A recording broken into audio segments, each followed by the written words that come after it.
welcome back to another week of Behind the Lens.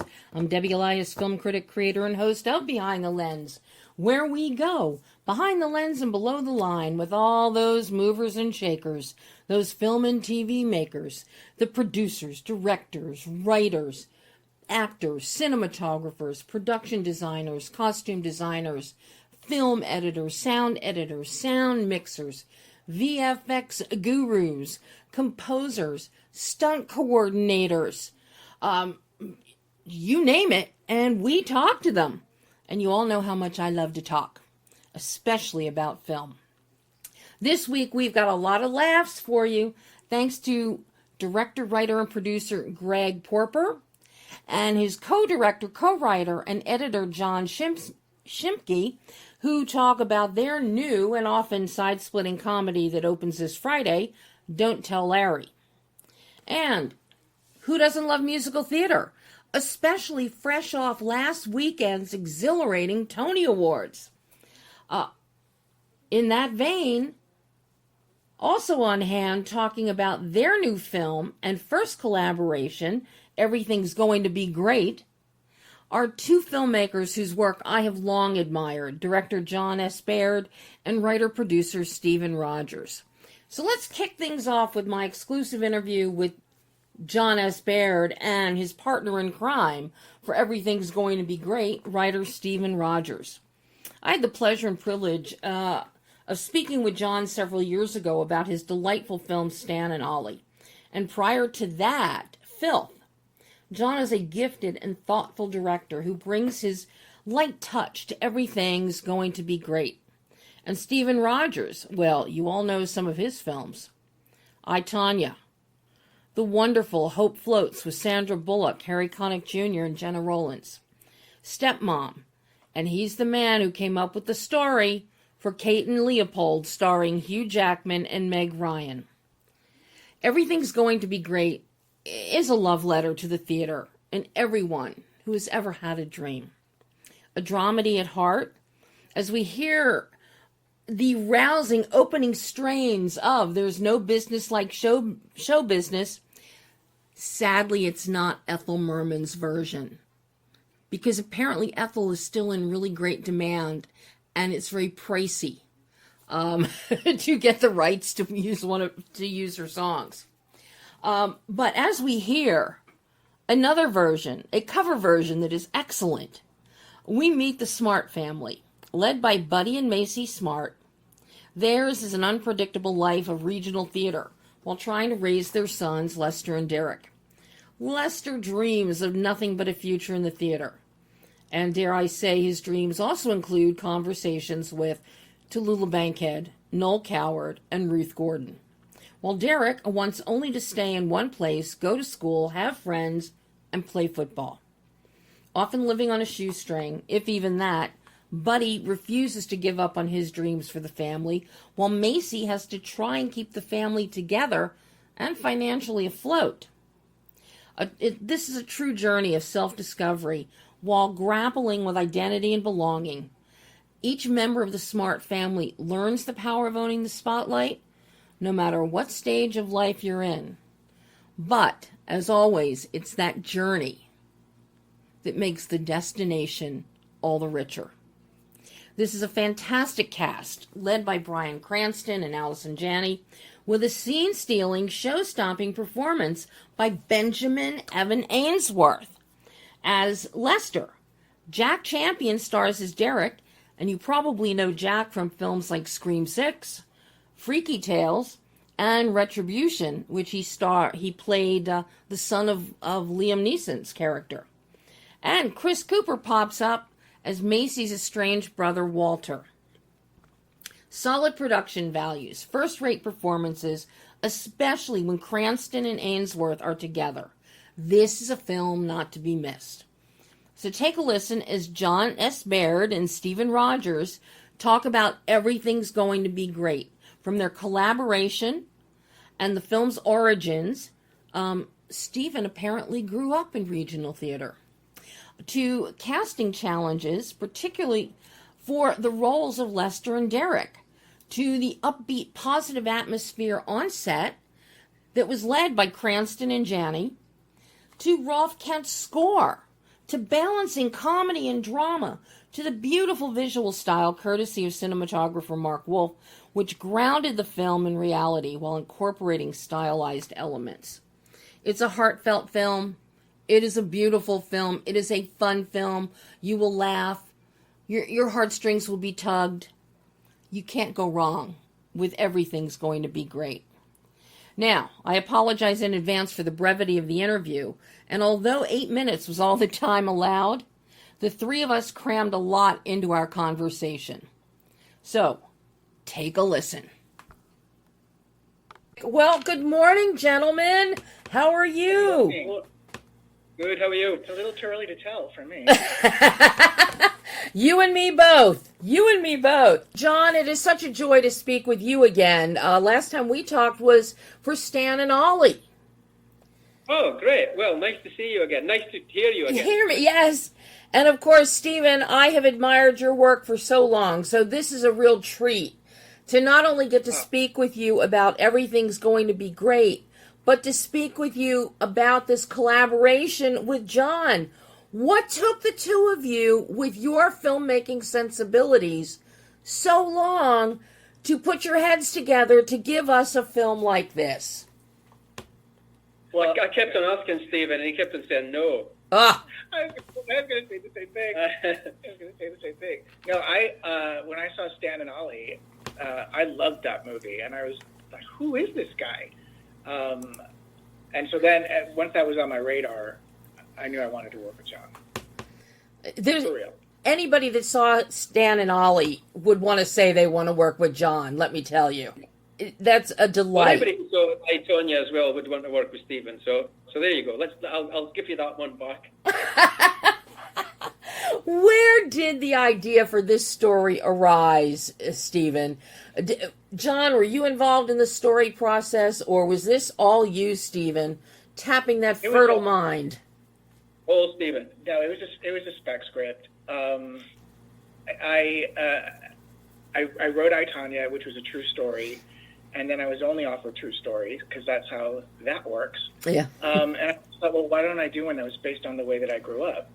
And because I hadn't really seen that before. My dad produced regional theater for a living, and I thought it was an original idea, and that made me want to pursue it. I think it's a very original idea. That's one of the things that really impressed me when I started watching this. But as I start watching this, and it's so grounded in reality and truth, so you really brought this to life with the story, guys. But your casting is just impeccable. Watching Brian and Benjamin together is a pure joy. How difficult was it to cast these roles once you had the script, everything written, and you knew this was going into production? That was a big gamble. I mean, I felt like we had to find, the perfect kid. And Mary Vernew was our casting person, and she put a lot of kids in front of us. And I remember the day that John sent us all an email and said, look at this one kid, Benjamin. And he did. He stood out from day one. And I had no idea we were going to find him so early. And then I was so afraid that he would grow. Because he was 14. And then Jack Champion, I think it was kind of the same thing for me. I was like, oh, that's Derek right there. Wow. Yeah, I mean, we were just incredibly fortunate with it. It was one of these that all came together, including Chris Cooper as well. Getting Chris to play, Walter, was another coup for us, really. And we were just incredibly fortunate to find the people who we hopefully deserved, And I know everybody says that when they're promoting a film. Oh, it was a great atmosphere, but it was the best atmosphere I've ever worked on in a film. The cast and the crew, it really was this was a very special one for me. So I'm very proud of how it's turned out. What made this one so special for you, John? The atmosphere on set was incredible, It really was, and that starts with if you're number one in the call sheet, behaves themselves in an impeccable manner and is so professional, like Alison and Brian did, then everything else just fits into place, yeah? Because then the other actors take their guide from that, yeah? You tend to find if number one's kicking off, you'll have problems with number 7 and number 12 and all the rest of them, yeah? Because they just use that as that. But when they see, you know, the stars of the show behaving like that, and they were a great example to the kids, you know, and how to behave and how to have a career. Well, and I used to say that to Ben and Jack. I said, look at these guys and look how they behave. This is why they've been working for so long, and this is why they work a lot, is because they turn up fully prepared with ideas, ready to learn, concentrate on the important stuff, and don't get sidetracked by the nonsense that a lot of people can do. So again, it all starts with that, and when the cast are like that, then the crew relaxes into it, and the director then, you know, has a far easier time. Well, the one thing that caught me immediately, as soon as the first frame started, was hearing "There's no business like show business." What was it that led you? I mean, it's the perfect song to open. I do wish it had been Ethel, though. I admit. We tried. I'm right there with you. Me too. But, you know, we've got some great standout songs, needle drops in here that set the tone of things. And then you bring in one of your favorites, John. You worked with Rolf on Stan and Ollie as a composer. How important was the music? Because this is musical theater. You know, the whole...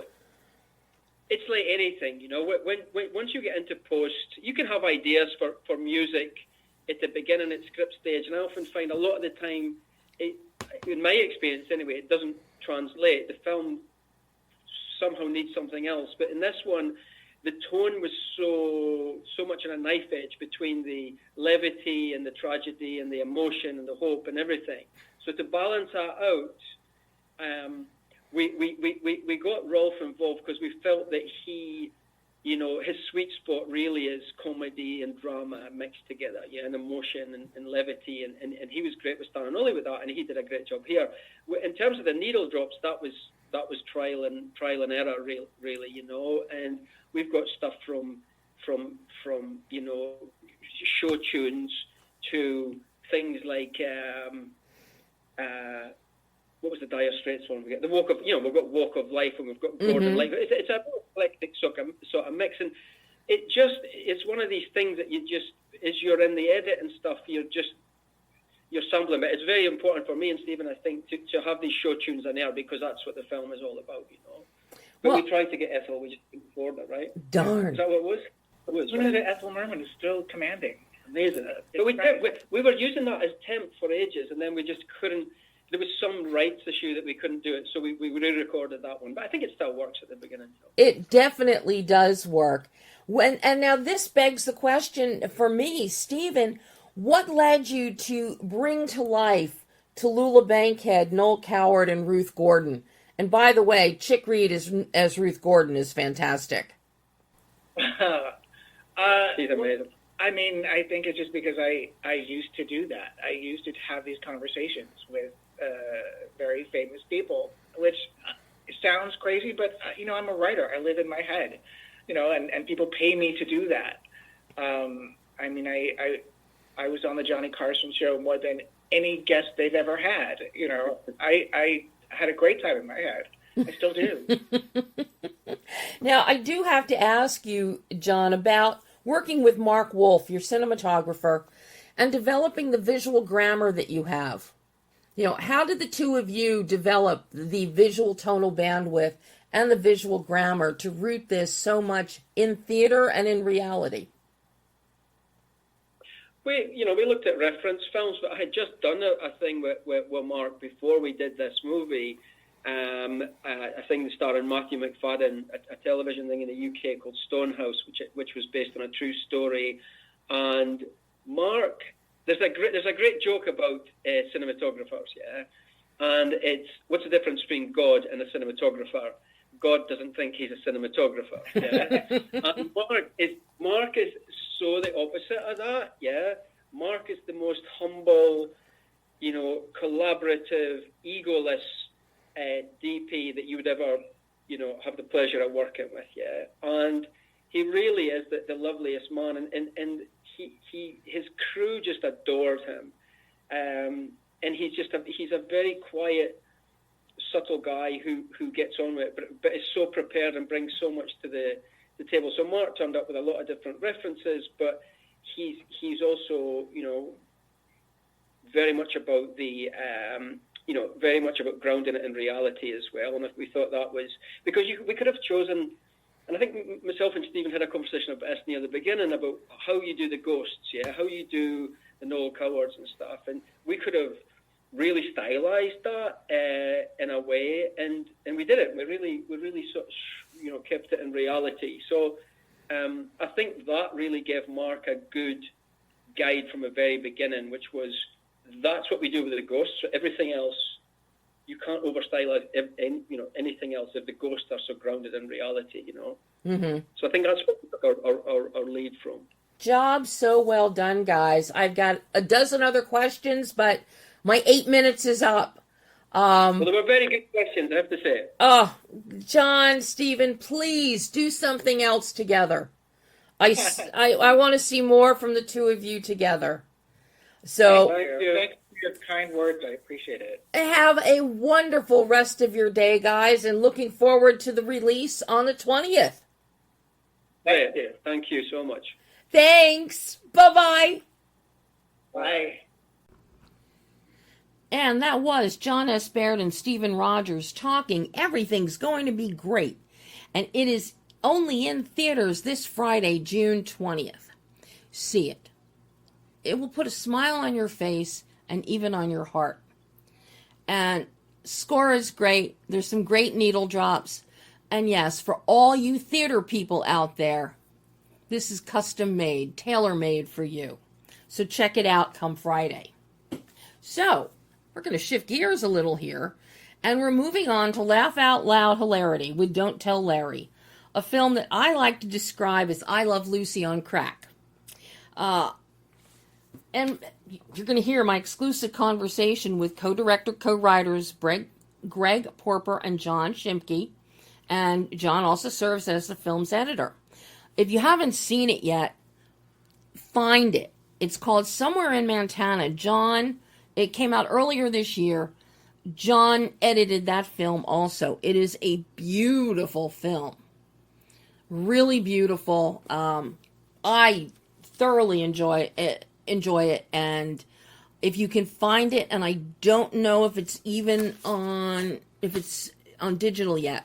I'll have to check on that for you, but look it up because John also cut that. And for my money, to see that and see how he has edited Don't Tell Larry, it shows me his grasp of storytelling. And two completely different kinds of films. So that's my hint for you. I'll try and find out if it's streaming or if it's on digital or something. But in the meantime, you can check that out too. But as you hear Greg and John talk, and as I quickly discovered, talking with them, I understand completely how the comedic tone of this dark comedy arose. Greg and John are a barrel of laughs themselves. Don't Tell Larry is the story of Susan, who tells a harmless little white lie about an office party to her truth-obsessed co-worker Larry in order to secure a promotion. It doesn't take long before she finds herself in over her head when tragedy strikes, and all signs point to Larry as being responsible for this tragedy. Terrified her secret will be exposed, Susan ropes in her well-meaning but clueless co-worker and friend Patrick to help cover up her tracks. But every move they make unleashes a whirlwind of chaos. From random drug tests and car explosions to a suspicious detective and a rising body count, Susan's work week spirals into a full-blown clusterfuck. The film stars Patty Guggenheim as Susan, Kenneth Mosley as poor Patrick, Kyle Kennedy as Larry, the veteran Dot Marie Jones as Kim, and Ed Begley Jr. as the also clueless Big Boss Bruce. Begley is hilarious, just drop dead funny. I don't even know where to begin in describing my conversation with Greg and John, though, as not only do we break down every production and casting element, we also touch on potential branding tie-ins for financing a sequel. As you'll hear, we highlight John's editing process, which was extensive, with significant cuts to maintaining pacing and tension. We also talk casting and production challenges, many of which all of you indie filmmakers out there know all too well with those low-budget, micro-budget films. We also hit on Jason and Nolan Livesey's score and its range and impact.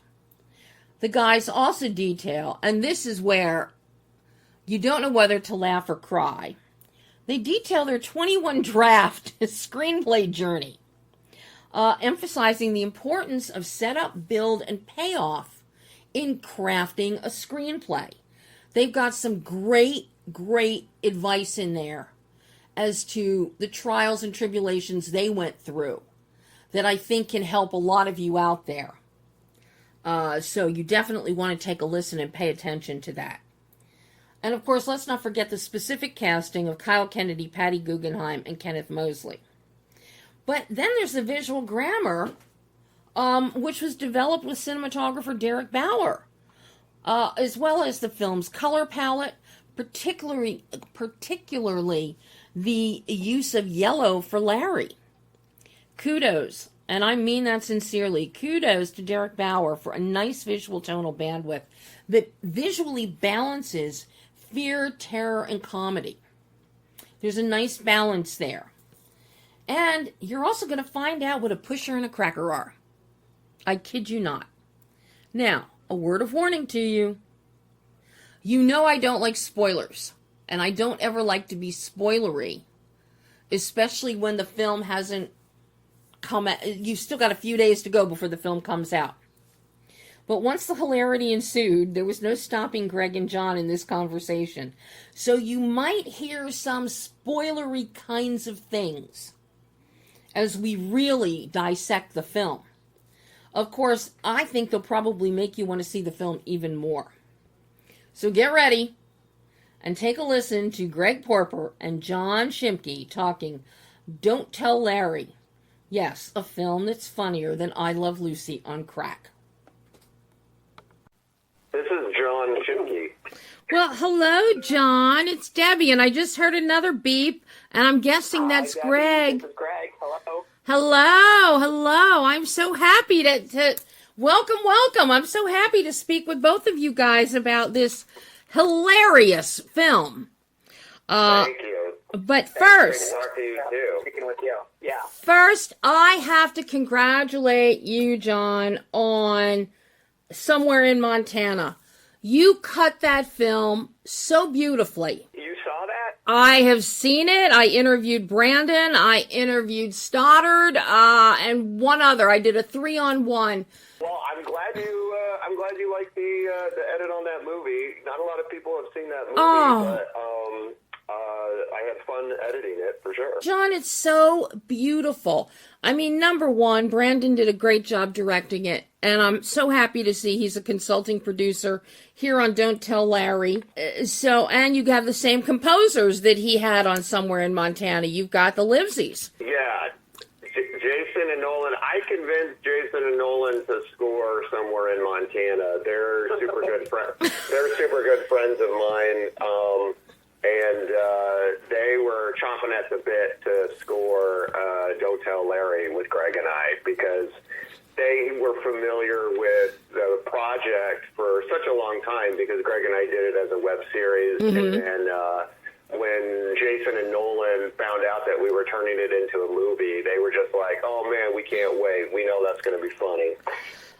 And what I appreciate is first hearing their work, with somewhere in Montana, a film that has a totally different tone than Don't Tell Larry, and then hearing what they give you guys on Don't Tell Larry. It shows me their range and what they can do.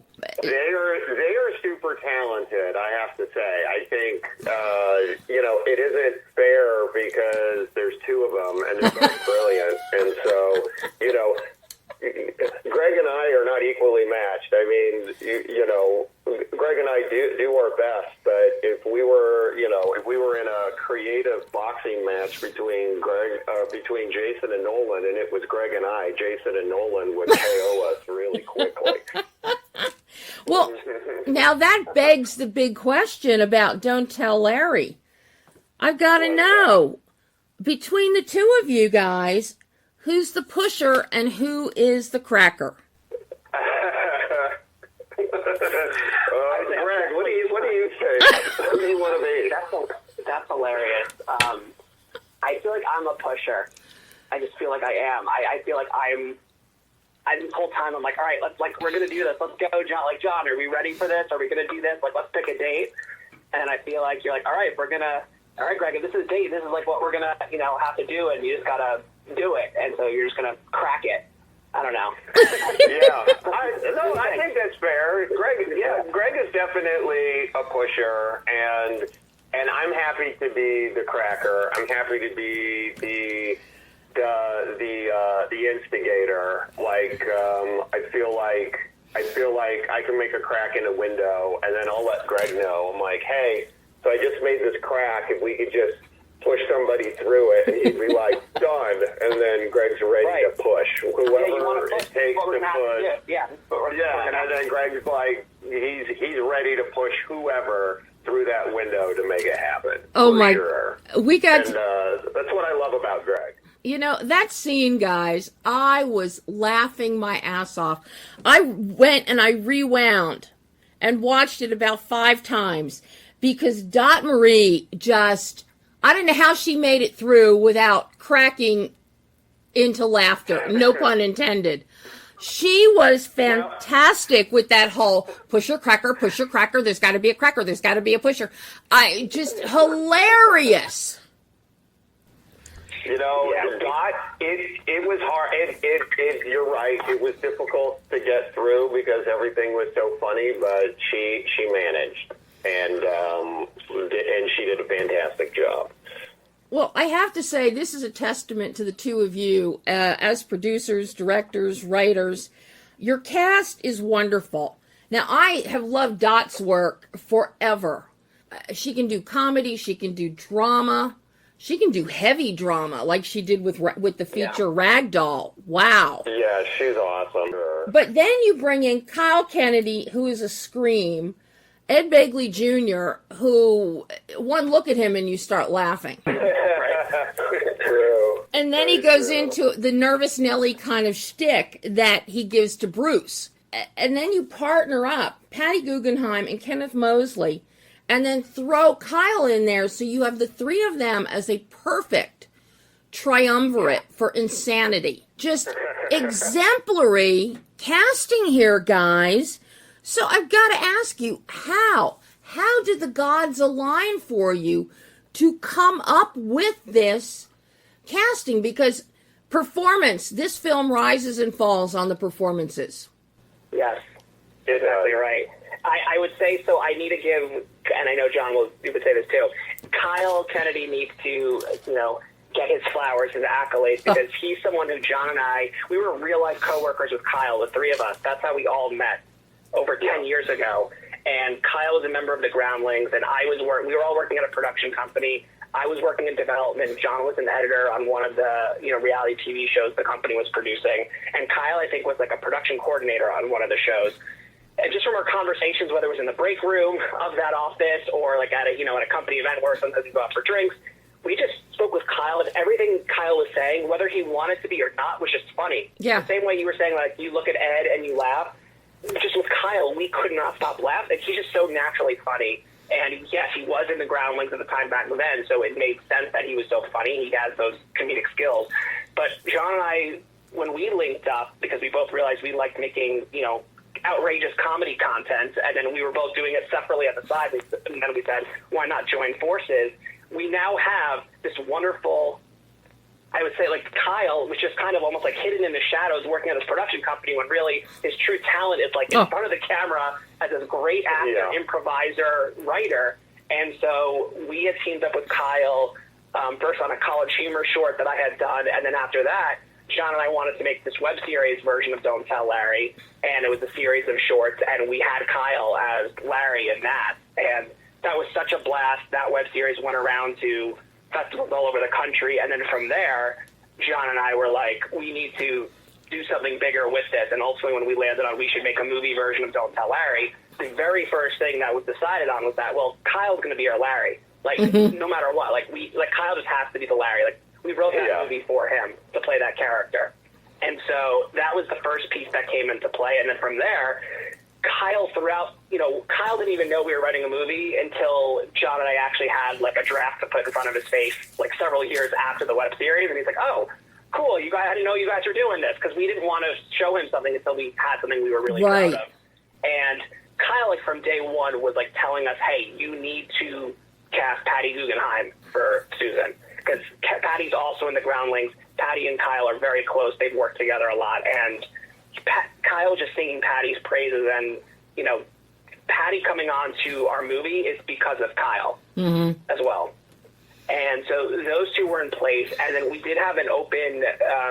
Ricky Masler, our casting director, she sent us a bunch of tapes that came in for people, and when we saw Kenneth Mosley's tape, he blew us away. He absolutely killed his audition. And the original character of Patrick, I think his little shtick was that sometimes he would do these little raps. And then in Kenneth's audition, he decided to do some singing. And we realized, oh my gosh, he's so talented. And then also we saw how physical he was and just how natural he was with his movements.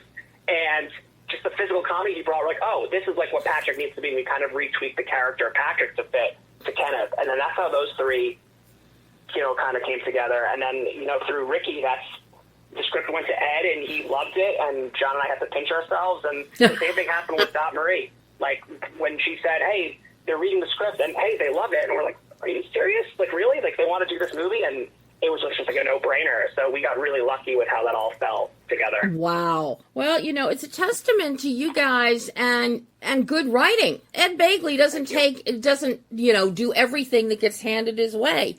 Dot doesn't get handed everything. She doesn't do everything that gets handed to her.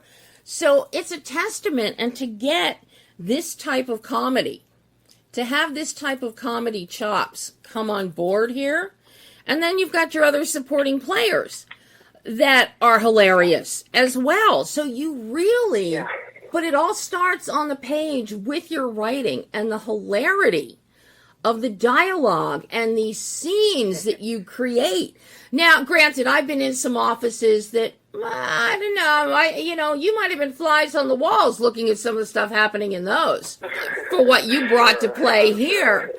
But how did you go about crafting this going down the rabbit hole that starts with Patty? Because it starts with her and wanting that CEO job. And then it's just, this is like I Love Lucy on crack. Oh my God, I love that. I grew up watching I Love Lucy. When I was a kid, I had very older parents, and they thought the only TV shows worth watching was like I Love Lucy and The Honeymooners. So I watched so much of that. But Greg and I had a lot of time to develop the screenplay, and when we started, we knew we wanted to start with Susan, with her goal.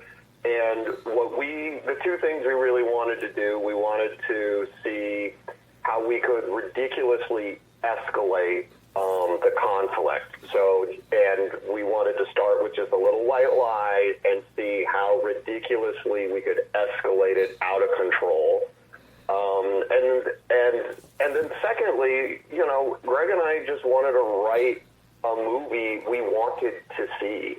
And when we were were sitting there writing. We would do it early in the morning on the phone because we had our day jobs to go to. So it was, between 6 a.m. and 9 a.m. every day for years. Several years. It felt longer than it was, but it was a while.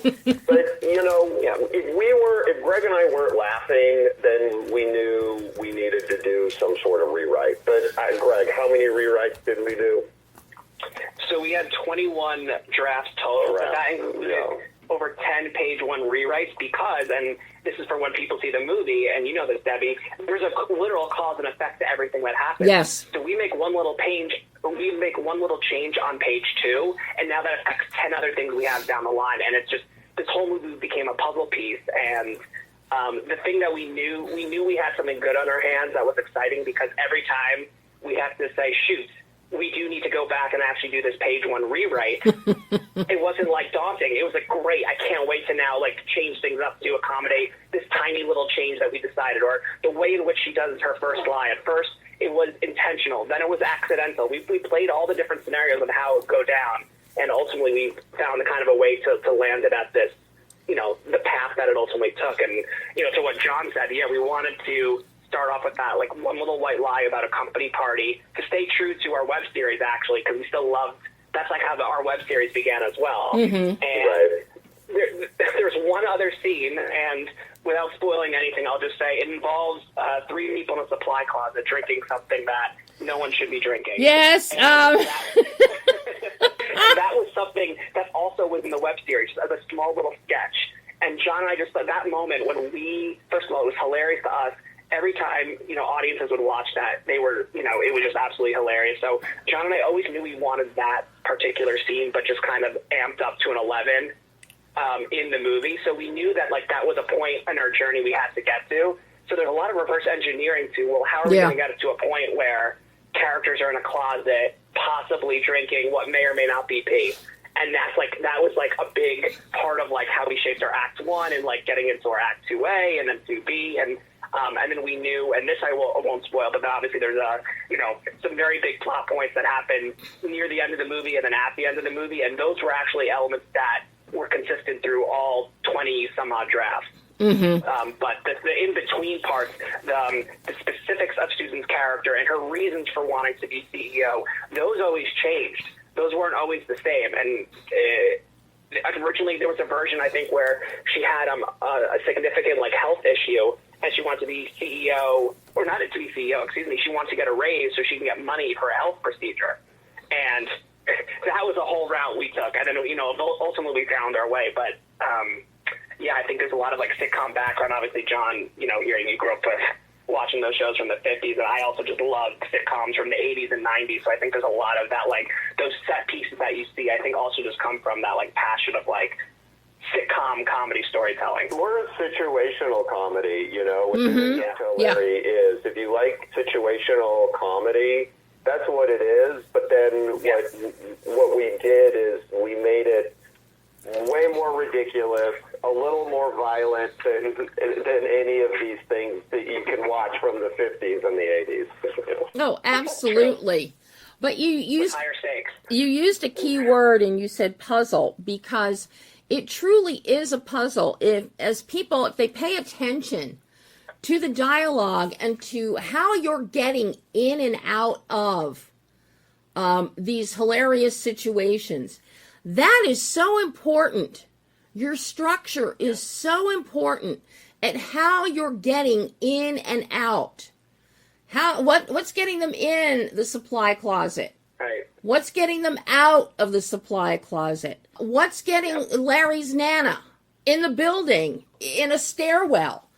You spend a lot of time with the getting us in and out, and that's a puzzle because you play back as further things happen. 5 steps down the road, there might be a reference to what happened 4 steps ago. And that is so difficult to do, and I'm surprised it only took you 21 drafts of a script to do that. Well, that is it. We could have gone longer, but that was, the amount of I wish John and I had recorded some of the conversations we had when we were writing this, because as ridiculous as this movie is, there is logic within our heightened story world that, as you just said, Debbie, like actually explains the ridiculousness that happens. Yeah. That things that seem completely random and what did they just say is actually something that comes back into play later. Like, it's not just a throwaway line. We wanted to make sure that every single element had, weight to it, and it was a setup for potential, or a build, or then an actual payoff. And yeah, I think honestly, there's probably, 50 drafts mentally, because so much of it was in our head, but what actually went on the paper when we decided to go in a direction. That's why it's somewhere in that low 20s. I think it is 21, actually. Yeah, I mean, everything you have is so purposeful. Your entire structure, all of the setups, the jokes, the terror, the fear, it is all very purposefully constructed. And I really appreciate that, because we don't have, it's not like there's a dangling participle somewhere. Right. I appreciate you, recognizing that. Yes. The beauty of the process of writing a screenplay is you have the opportunity to make all those things happen, because you're just sitting there writing. Greg said it perfectly earlier. We were looking at setups, builds, payoffs. That's the map that you're talking about. Mm-hmm. And I feel like when the audience recognizes all those things, it's why talk about modern television. I love the show Breaking Bad and Better Call Saul, which Ed Begley Jr. is in those as well. But it's like there's brilliant setup, there's brilliant build, and there's brilliant payoff. Not just in an episode, but even in a whole season. And Greg and I, as we were writing, we were always wanting to set up something, build something, pay something off. And once we got through a draft, we were like, oh, there's a build missing here with the lottery, and where could we do the build? And we were able to look at the story from a bird's eye view and put that in. Because ultimately, when you're writing a script, you're trying to make something entertaining for the audience. And hopefully the goal is that people have the same reaction you did, where you're like, oh my gosh, this thing got set up and built, and you like the payoffs, you like the builds. Yeah. I mean, that is what makes it fun to watch. Oh, absolutely. But then once you go beyond the page and these performances, then you have to look at the technical prowess. Derek Bowers, your cinematographer, he does a wonderful job. I first became familiar with his work, it had to be more than a decade ago, with a Christmas movie for Up TV, Naughty or Nice, or Naughty and Nice. So, and it was light, but it had some darkness to it. It's a Christmas movie, on Up TV, you're going to be up. And I've seen a couple other things of his. So to see what he gives you here, you keep your visual tonal bandwidth very light and bright here. Even your night scenes, which I have to say are beautiful. Were you shooting night for night on those? We were. That was a very difficult aspect of production, is shooting night for night. And especially for Derek, because we were low budget. He's like, I don't have enough lights to shoot night for night. And we're like, well, these are the lights in the truck. Yep. Figure it out. So we got very creative, and to Derek's credit, even though he was, every cinematographer is always like, I could have had more lights, but, he did a fantastic job. And we, with everything, with our actors, with their time, and with our crew, just, everybody was stretched paper thin, but everybody gave it their all, including Derek. And to your point, he did a beautiful job in the movie. The movie, as ridiculous as the movie is, the cinematography is almost too good for the story. It looks beautiful. Great that we have it. We're very happy. Those night shoots, though, just stood out for me. And the minute I saw the headlights on the truck, and I'm like, we have no money. We have no money. But the way he shot it and the camera blocking and placement really, he got some great dutching in there as we're digging and things along that nature that really amped up the scenes. But then again, you've got to look at the visual grammar of the whole film. And what you guys developed working with Derek is fantastic, because so much of the film, it's very close quarters. It's very much a two-shot to a close two-shot on so much of this film. And you're in supply closets, you're in little office cubicles, you're in the corner of a kitchen. So it's tricky, because these are not spacious places, so it's very tricky. So what were your considerations in developing that visual grammar with Derek? Well, the most important... Go ahead, Greg, go ahead. No, you can go first. That's all right. I was going to say, for me, it's very important to, when you're shooting, cinema, the nature of cinema is visual, and so you always have to go in visual first on how you're blocking a scene with actors. And for us, the point of view needed to be strong on Susan's character. So no matter how tight the space was, we knew we wanted to tell the story through Susan's point of view. And so that always dictated where we put the camera. No matter how tight the camera was, we wanted to experience things through Susan's POV. Right. And so when you go in that way, and then there were rooms that were literally 10 feet by 10 feet, and we could only put the camera maybe in like 2 spaces. But because of that, then, blocking always dictates where you put the camera. So you always focus on what the actors are doing first, and then you place the camera. And so, like, in the 10 by 10 room, we're like, okay, it makes sense for this scene to be, like, people standing here, people standing there, movement here, movement there, working with the actors, like, I feel like I could do this, we need something here, and then when that starts to feel right, then you're like, okay, where can we put the camera? Like, we know we need the camera somewhere over here because there's room, and then adjusting that way. So it was very, like, Greg and I we found this office early, and Greg and I would always go back into these, before shooting, we would go into the office, and we would go back to the house, and we would go outside, and we would, in ad nauseum, figure out what we could do. Just like, my niece was there helping for a while, and we have so many photos of, like, blocking, of, like, Greg, Hope, me, being all these different people. And then finally, when you get there on set, you're like, okay, that doesn't work, and we'll do this. And so you're pivoting and all that. But it's literally blocking dictates shooting, and so you figure out first where your actors are, and then you place your camera. And I don't know, that for me, that's the process of how you just do all that.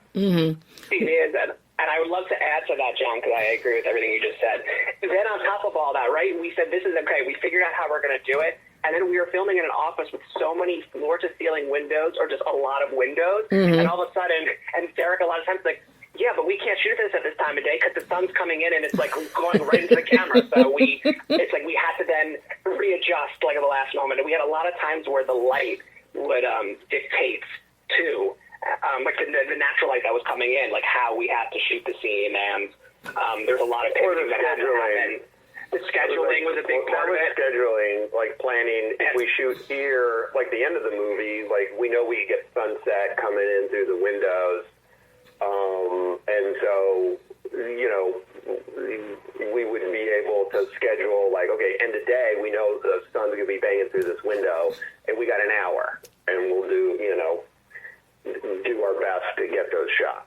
Right. And then when we shot at that, we have his house all planned out, ready to go. We shot, we prepped it, we did the shot list, and then 2 weeks before filming, we found out that the location fell through, and now we have to find a new location, which actually ended up being fantastic, and it's the better location. So everything happens for a reason. However, then all of a sudden we had to redo the process again, completely, from square one. And there's actually multiple locations that fell through at last minute that we had to change. But again, it all worked out, and what I love is that when you see the final product on screen, the trials and tribulations of making an independent film aren't shown in the final product. All of the last minute changes we have to make, all the weather delays, or all of the just behind the scenes chaos that go on in films. Like, I just love that none of that gets, you don't feel any of that in this final product. No, you really don't. You've got a very polished final product. And, another visual element of this is I love your color palette. And I love the fact that you keep Larry's in yellows. Larry in his members only yellow jacket, Larry in yellow at the end. What were your thoughts on color in this film? So, yeah, I was going to say, go ahead. So with color, again, yellow, very important to us. Yellow, and then also there's elements of black in what Larry wears. But obviously that represents like a warning, a hazard. We want to be very particular with the color yellow to signify, a warning, a hazard, something to be especially cautious of. And so that was obviously why we wanted to keep Larry in that yellow palette. And then with our two other leads, with Susan and Patrick, something else was that throughout the week, as things kind of get, spiral more and more out of control, and their characters, go down this darker path, we also try to mirror that as well with the outfits that they're wearing as well. So that was some of our attention just with costuming, and that was working with Summer Moore on that, our costume designer. I thought she, did a fantastic job with, presenting us with options, and, John and I talking this through with her. She presented some really good outfits for the characters to wear, and I think that worked really well. I love how you've got Susan in a gray pea coat leading into the night sequence, and she's in the shadows, or she's trying to be in the shadows. It's very metaphoric. It works well. Similarly, you've got Patrick coming after her, and he's wearing that dark red turtleneck. So it's darker, not as bright at night, but it's red. It's stop, you dumb bitch. Stop, please.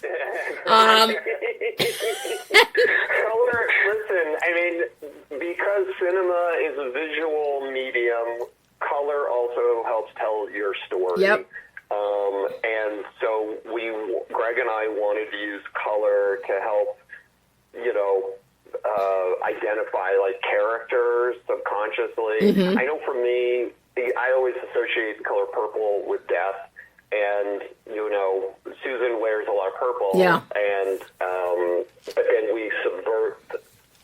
For me, this is like a personal way. I know no one is pointing at that or thinking about it, and I just think it's a subconscious thing. But we subvert the intention behind purple, the color purple for her character. I don't want to give anything away at the end, but there's that. And you're right.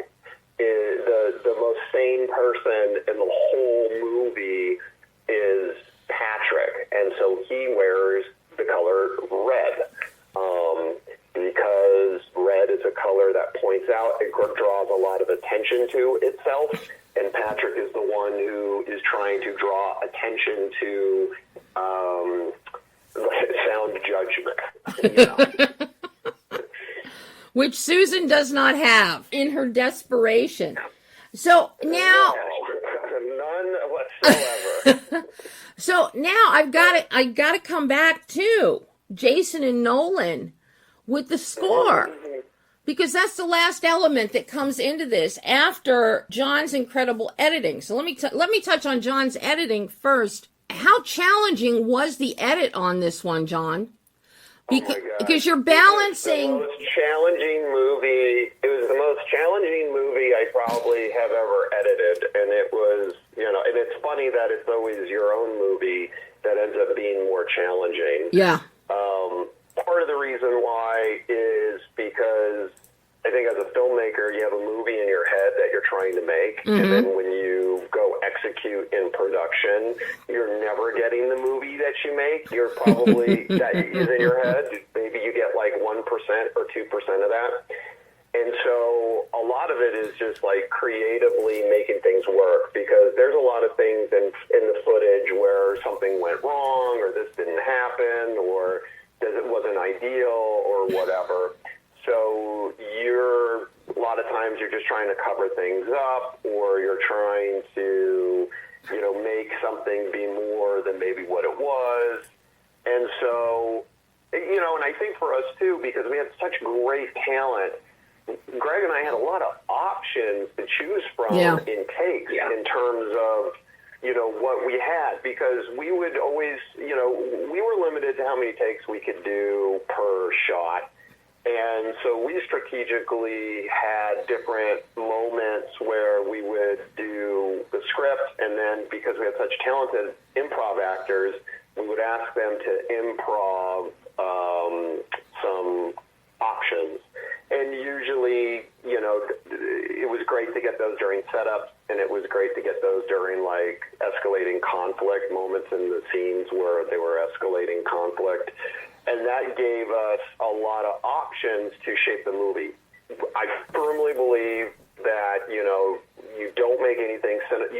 Cinema happens when you're editing. That's where you truly find cinematic moments. That's how you put it together. It's the only thing that makes cinema different than any other art form is the editing process. And so you can do so much in it. And so for us, we were trying to make scenes as funny as possible, and then put the pressure, escalate, and make it the conflict as high as possible as well through the editing process. And it was challenging. But we did it. I think, I don't know, Greg did it. I think the editing process was like 3 or 4 months we cut this movie. It was a while. So John cut this. So in John's apartment, John's setup was at the kitchen table, and then I was working at a snack table next to him on my computer, also going through footage. We were both working in Avid. I'm pulling different selects for moments while John's working on the intricate, edit of the scene. And there's a lot of, we had a version that was like the pure script version, and then we had a cut that I think was like 2+ hours. And we realized this movie does not need to be 2 hours. It does not deserve a solid 90 minutes. But the thing was, there were scenes and jokes and moments that we both loved, that in test screenings, people are laughing their butts off. We are loving it. There are some jokes that I just love so much. And they ended up getting cut because ultimately we wanted to, keep that 90 minutes. And ultimately, if we, people are saying, let's get into the action a little sooner. All right, that means that there's a scene that, yes, it's funny, it adds a little bit, but it works without it. And if you weren't on set and you didn't know that scene existed, you're not going to miss it. And so, it was hard sometimes to let go of those moments, but ultimately it's what served the movie best. I think out of our first 10 scenes that were filmed, only 3 of them ended up in the final cut. Wow. And and then there was a whole sequence of Susan going into the building and trying to go into opening the door for someone, and then the door being closed on her, and then trying to get into the, elevator and going up. And again, standard stuff. But I just think that ultimately it's having to be really smart about what ultimately stays in there and making sure that we are being as economical as possible with the story we tell. And we don't want a movie that's, 2 hours, even if that means an extra 20 minutes of things that are funny, because then it's going to take away from the tension and the importance of the escalation that we establish. And you're going to lose the audience. In today's world, they don't want to stick around for 2 hours anymore. Not if it doesn't hold their attention. Yeah. For me, it's like, I love watching movies. That's why I do this. I love watching movies so much. And so when I'm editing, I'm just trying to put something together that I want to watch. Ultimately, that's what I'm doing. And when you do that, you're just getting rid of the stuff that you just don't want to see or doesn't work or, whatever that is. And, for Larry, there's 3 movies. There's the movie and the script, and then when you're in production, there's a movie you're making that you think you're going to put together, and then ultimately the real movie you're editing, you're discovering is when you're editing, and that movie is like reminiscent of maybe what the script is, and it's reminiscent of the movie you're making in production, but really the movie you're actually making is the movie in the edit. And there's like a million ways you can edit a movie. Sure. And you have to decide which one you are going to actually make, the one you're discovering. The the way I always look at it, though, even though there's like a million options, I'm always like, what does the movie want to be as well? And so I try to let the footage tell me what it wants to be, what the movie wants to be, because sometimes I feel like I can try to force something into an edit that I really wanted to work. Like to what Greg was saying, like, oh, we had a joke or we had a scene that we thought was funny because we were gut busting laughing when we were in production, but the movie is like, I don't want this, I don't need this, I don't want this, and you got to listen to that. And it's a process, it does take a long time, but that's what I love about it, because you're just discovering, you're discovering what the movie is. Mm-hmm. Creativity is something I think a lot of times you don't create. It's something you discover, or it's something that's like, that just comes to you. And so really you get the opportunity sitting there editing for 3 months, and you let things come to you and get inspired on what you're editing. It's no different than writing. Yeah. And when Greg and I were sitting there finishing the cut on the movie, Greg and I wrote the movie together, and we were laughing as we were developing this thing. And then once again, Greg and I worked together at the very end, trying to get our 2-hour cut down to, a reasonable 90 minutes. And it was the same thing, where we were just like laughing at like how ridiculous and fun this movie is. Ultimately, at the end, we achieved our goal of like making a movie we wanted to see, that we ourselves, found entertaining. And so we're excited for other people to watch it and hopefully be entertained as well. Oh, trust me, they will definitely be entertained with Don't Tell Larry. It's entertaining from beginning to end. I've got to ask you about the score, about the music. At what point did you bring Jason and Nolan in to create a score for you, and what were you looking for musically? That was at the beginning. Oh, when we lost it, is when they came in. Right. Are you going to talk about that music? Yeah, that's funny. Yes, I was going to say at the beginning we were going back and forth, but actually the original temp score was a lot of White Lotus season 1 music. that kind of came in, and it's I don't know. I think like John when we had initially talked. I don't like using temp music part. But there were some sensibilities there. I think that also was there some. Yeah, they definitely helped shape it. I think these guys, they just had I think when they were putting together themes, like they had a few select themes that when they just watched the movie, that just came to them, and they pitched it to us once we had a lot cut, and we kind of ran with their initial melodies. Like I don't think there was any change in like melody that they pitched us, Mm-hmm. like right, John, like from the very beginning. No, why would we change that? It's almost like Steven Spielberg going in and listening to John Williams show him the Jaws score. Like, what are we going to do? No, don't do it like that. But to Greg's point, though, it's really interesting because we used a lot of temp music that kind of had the vibe that we thought that was helping us cut the movie together with pacing and things like that. But when we locked the movie, we weren't going to make any changes to the edit. We gave it to Jason and Nolan, and when they watched it, they were watching the movie for the first time, and then they were helping us tell our story because they got their first reactions of like, oh, this is really funny, this is really good, this part is here, this part is that. And then they send us music, and in a way, it's almost like they're helping us tell our story better. And it's almost like your movie needs to feel like this. Your movie needs to sound like this. And ultimately, because they got the movie, they understood what Greg and I were trying to do. To Greg's point, the notes from us were very minimal. It was like, oh my God, that's great. And if we needed something longer or we don't need music here, I mean, for us, I think it ultimately ended up being like we ended up taking some music out because we discovered later on that actually there were some moments that didn't need music. The absence of music was actually helping the scene be stronger and made the other scenes with music be more impactful.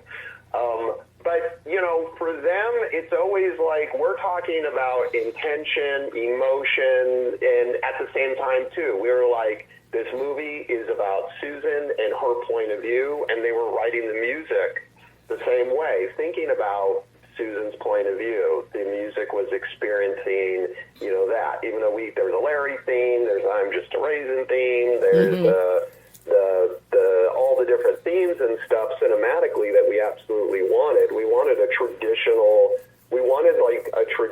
score that would be something like, John Williams or Thomas Newman,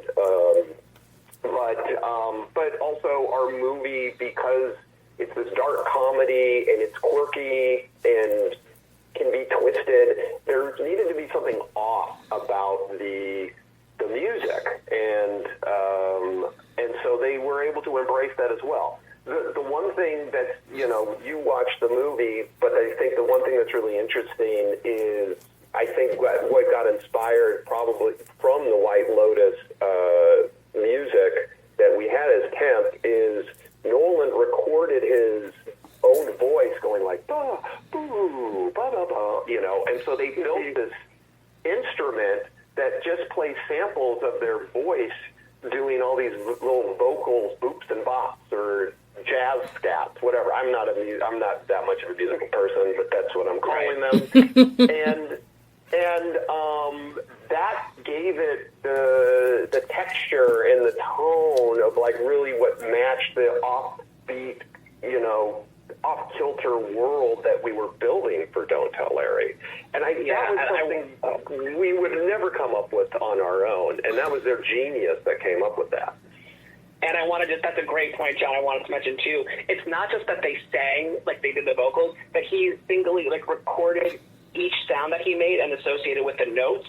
So, and that almost more staccato feel is different than him just fluidly singing those notes of those vocals. When he explained that to us, there is a difference in that texture that I think just made it feel even more kind of quirky and offbeat, but in just such a great way. All the pieces fit together so nicely in this package. Don't Tell Larry is so much fun. Like I said, it's like I Love Lucy on crack. But might have to use that, Debbie. You can. Feel free. Because I Love Lucy. I've never heard anyone describe it that way, and that is the best description I've ever heard. You watch the setups that you have. You watch the scenarios that you have Susan getting into. And poor Patrick is the reluctant co-conspirator. He's Ethel to Susan's Lucy. And it's always Ricky. Yeah, it just hilarious. I love it. I hope there's a sequel. With the right getting the funding for it, and we're ready to go. if everybody makes it a success, the audience, there could be another one, of course, but 100%. Ultimately these things are dependent on an audience. If we can capture an audience, we would love to expand the world of Don't Tell Larry. I mean, and Greg and I, we when we've talked about what to do for the second one, we would just pick up right where we left off. That's what I would do. But to get your funding, I would go talk to the people that own Sun-Made Raisins. Raisins is so integral in Larry's persona. Maybe the raisin companies will want to pony up some money for you. I love that idea. It's a fantastic idea, and believe it or not, we've already been talking with them. Oh my God. So, funny story there. To the right place. And go hit up Eberhard Faber or a pencil company, because you can't have raisins without pencils to stick in them. Exactly. Exactly. You got it. We want to we want to rebrand a new packaging where you get a box of raisins with a pack of pencils. It's all together. It's just one thing you grab off the shelf. You buy it, you get in your car, and you enjoy. Your hands don't get sticky. It's like it's a win-win. I don't see the down. And it'd be perfect swag at film festivals too. Right. Yeah. You know, everything branded. Don't tell Larry. Guys, We're working on that's a big part of our outreach. So yeah, we do believe there's a brand behind this movie. It's not just a movie, but we do think it's a brand. you need t-shirts done in yellow and black. You need raisins and pencils. Sure. We should send you one. But guys, this has been so much fun getting to talk with you about Don't Tell Larry. I can't wait for everybody to get to see this one. Because I will have to watch it many more times, I assure you, because it just makes me laugh from beginning to end. I can't wait to see what you do next, and if you bring me a sequel. We had a great time talking to you, and we would love to be back talking about a sequel in the future. I will talk to you guys about any film you want to talk about. Even if you do something other than a Don't Tell Larry 2. Or I said, don't tell Larry, you didn't listen. I will talk to you about anything that your creative minds come up with, guys. Well, thank you, Debbie. Sounds great. It's such a pleasure talking with you. Thanks, guys. Bye-bye. Thank you. Bye.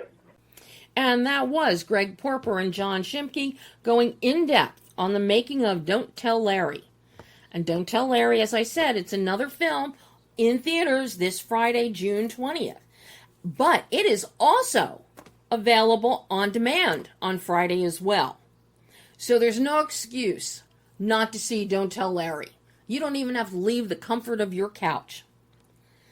So that is all the time we have this week. I'll be back next week with more entertaining and hopefully entertaining and enlightening interviews for you. But in the meantime, don't forget to check out BehindTheLensOnline.net, as well as our YouTube channel, which is on YouTube at Behind the Lens Online. So until next week, I'm Debbie Elias. This is Behind the Lens.